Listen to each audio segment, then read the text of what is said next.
Chers amis, Beshem Hashem Naaseh Natzliach. On est aujourd'hui le lundi 8 du mois de juin et le 28 du mois de Sivan. Un shiur Katsar Velaïnian sur un sujet très important de la paracha de Korach qu'on verra ensemble. Bezrat Hashem, aujourd'hui, cours acheté par Baya Rachel Bat Hanina Yekara Berenis. En remerciant Akadosh Baruch Hu de lui avoir envoyé son zivug Reuven ben Avraham et que tous les célibataires trouvent aussi leur zivug. Donc shiur pour eux. Une grande atzlacha v'alacha b'chol masedem. On pensera aussi à l'élévation de l'âme avec la permission de Georges Ben Lilo Batsimcha Alice. Kol Chol Israël, Kol Mete Israël b'chol atar b'atar. Et on commence tout de suite notre shiur. Je rappelle, pour ceux qui sont en direct, si vous voulez prévenir des gens qui seraient intéressés, puisque le shiur qui s'en suivra après celui-ci parlera des interdictions ou pas de fumer, des joints, de la cannabis. Qu'est-ce que pense la Torah de cela et quels sont les effets médicaux de cette situation sur le plan thoraïque et sur le plan refoui. Dans les deux plans, c'est tout de suite après ce shiur. Je pense que c'est un sujet qui parle vraiment à beaucoup de gens aujourd'hui, puisque malheureusement, beaucoup tombent dans le piège. Korach. Vous savez que la paracha de Korach est une paracha qui est toujours d'actualité, comme le rappelle Rashi Akadosh, puisqu'il dit Yafa Nidreshet. Yafa Nidreshet bechol dor. Pour chaque génération, on peut dire que la paracha de Korach est toujours une paracha d'actualité. Comme on peut le constater d'ailleurs en hébreu, le mot parti politique se dit miflaga. Miflaga. Mishum piloug. Piloug veut dire séparé de l'autre, en conflit avec l'autre. Itpalgu. Ils se sont séparés. On n'est pas d'accord avec l'autre, on rentre dans le conflit. Et vous le savez mieux que tout le monde, les conflits qui ne sont pas les Shem Shamaim, qui ne sont pas constructifs, les conflits qui ne sont pas accompagnés des trois conditions d'un dialogue quand on n'est pas d'accord, c'est-à-dire pédagogie, trouver les mots, trouver le moment et l'intention. Est-ce que je viens te détruire ou te construire? C'est les trois conditions.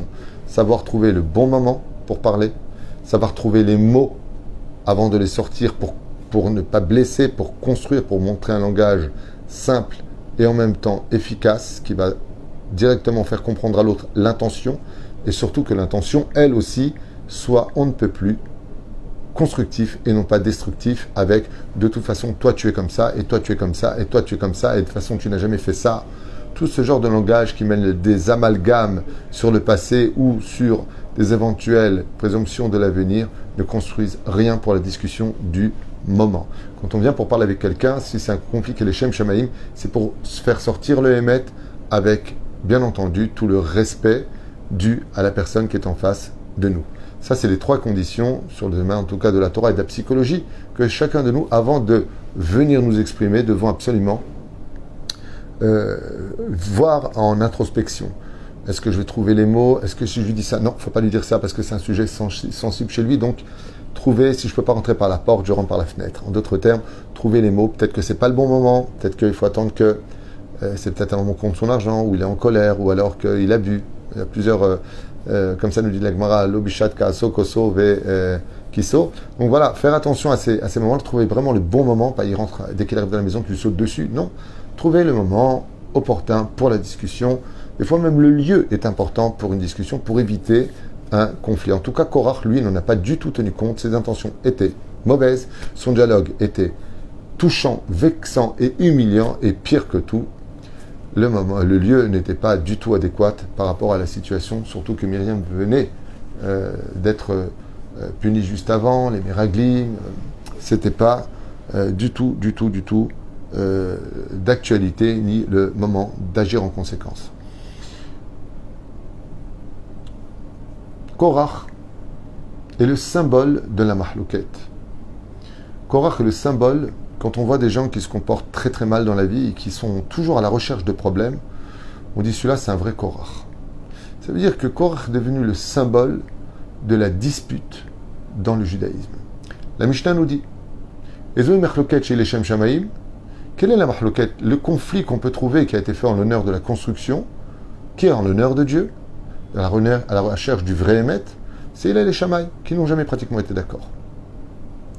Et qui est donc celui qui est le symbole de la discorde, de la dispute, du conflit, qui n'a que d'intérêt ses propres honneurs personnels?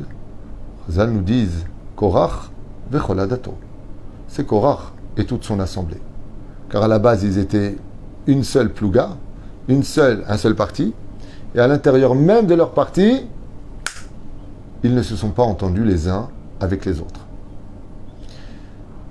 Ce qui est curieux, c'est qu'un des jours les plus importants du judaïsme, au moment le plus crucial de cette journée, qui s'appelle Rosh Hashanah, là où dans le monde d'en haut, les conflits explosent entre les anges blancs et les anges noirs, les anges de nos mitzvot et les anges accusateurs. Au moment le plus important, où notre âme se réveille de sa poussière, de son assimilation, de ses manques de conscience, au moment où on va faire du shofar, ce moment si important qui est capable de faire passer à Kadosh Baruch Hu du Kisedin au Kiserachamim, de la justice à la miséricorde. À ce même moment-là, juste avant de sonner du shofar, on va lire un Tehillim. Pourquoi? Le Tehillim, je veux bien, mais pourquoi ce Tehillim-là? Pourquoi rappeler un Tehillim pareil? Lama. Lamnatseach livne korach mizmor. Lamnatseach. Qu'est-ce qu'ont gagné les enfants de Korach? Pourquoi parler des enfants de Korach avant le shofar? Un moment qui nous élève de celui qui a fauté à celui qui renouvelle un mazal pour une nouvelle année. À un moment où le shofar réveille nos âmes, on a envie de pleurer, on est concentré dans ce son qui représente l'enfant qui vient de naître d'une certaine façon.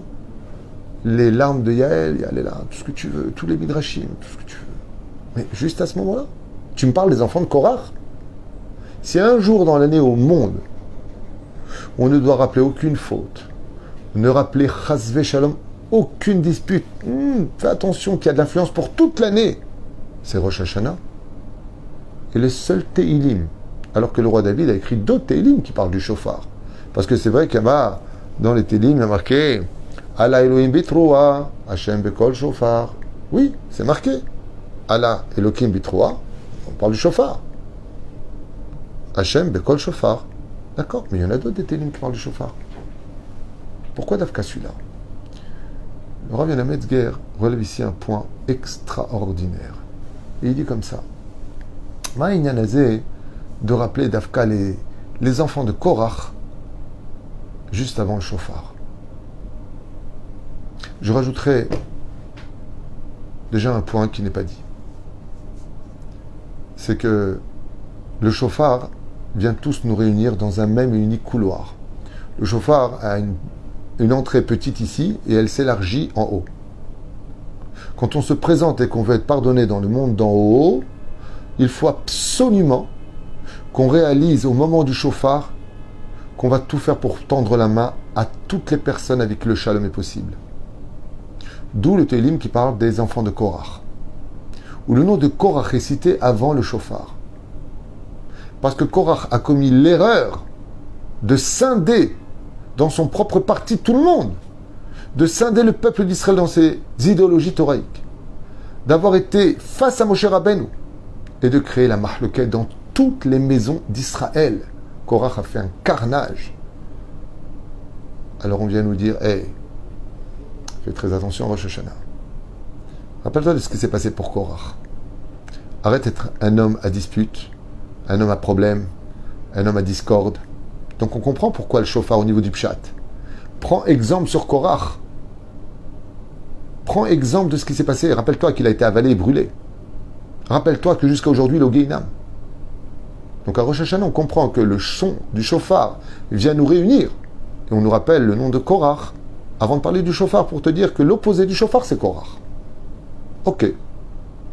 Mais si on approfondit, alors, le Rav Yana Metzger dit comme ça, dans la vie d'un juif,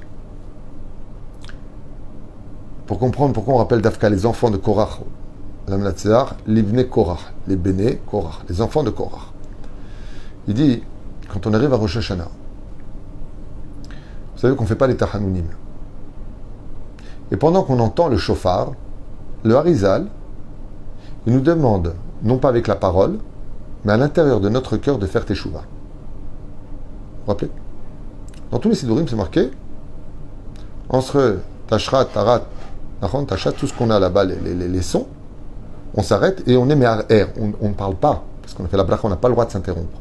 Mais au niveau du cœur, on regarde ce qui a marqué là-bas et on reconnaît toutes nos erreurs. Quel rapport maintenant avec ce Teilim? D'avoir un ifla qui explique le Rav Yonah Metzger. Mamash, matok kadvash. Il dit comme ça. T'as reçu la date? Il y a des gens, ils font de tchouva dans la vie. Et Béhémet, ils font une vraie tchouva. Ils promettent d'arrêter de fumer le Shabbat. Ils promettent d'arrêter de faire Zer Alevatala. Ils promettent de ne plus toucher au Goyot. Ils promettent de ne plus enfreindre le Shabbat. Ils vont promettre de ne plus jurer sur la Torah. Ils vont promettre plein de choses. Ils vont vraiment faire une réelle teshuva. Ils vont vraiment prendre sur eux la mitzvah de la Nida. Ils vont prendre sur eux la mitzvah de faire le Kirat Shema de Shacharit, d'Arvit et de Kirat Shema à la Mita.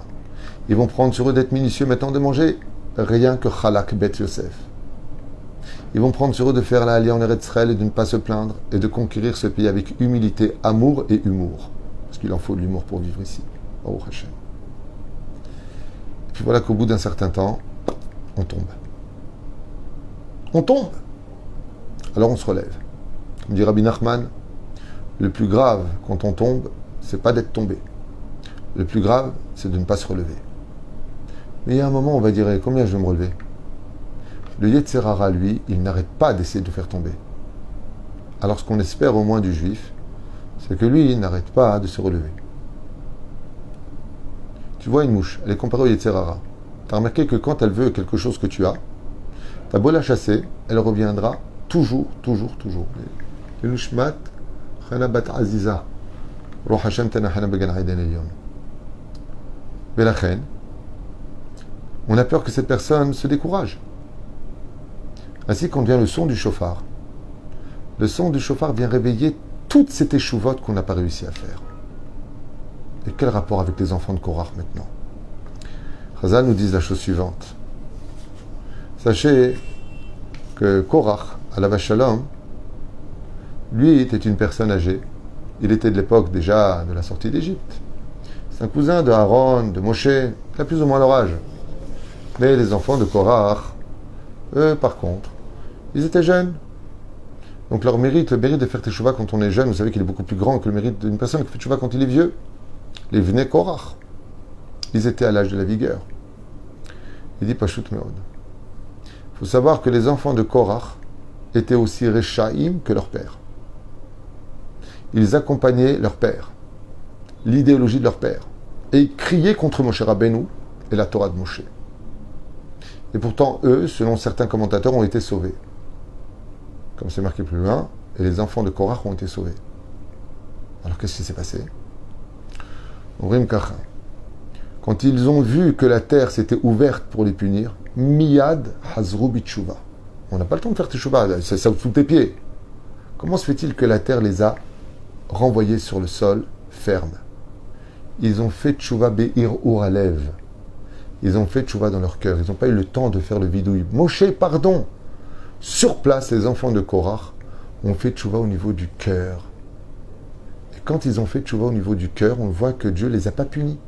Il les a remis sur la terre ferme et ils ont fait tout de suite teshuva. La reine, quand vient le son du chauffard, on ramène ce Teilim si important des enfants de Korach.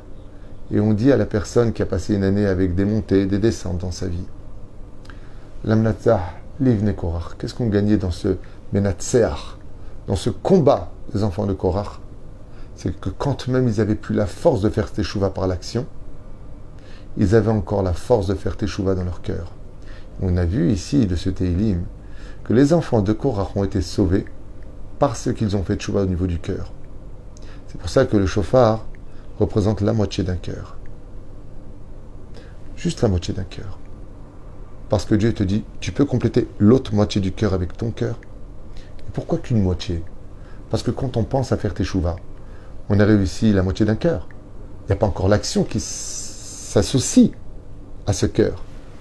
Alors Mika me dit, maintenant qu'est venu Rosh Hashanah, et qu'au niveau de la pensée, au moins tu as fait teshuva grâce au slichot que tu as dit avant, il est évident que jusqu'à Yom Kippourim, à Sarah Yemei Tchouva, les 10 jours de pénitence, tu vas prendre sur toi maintenant de les mettre en application.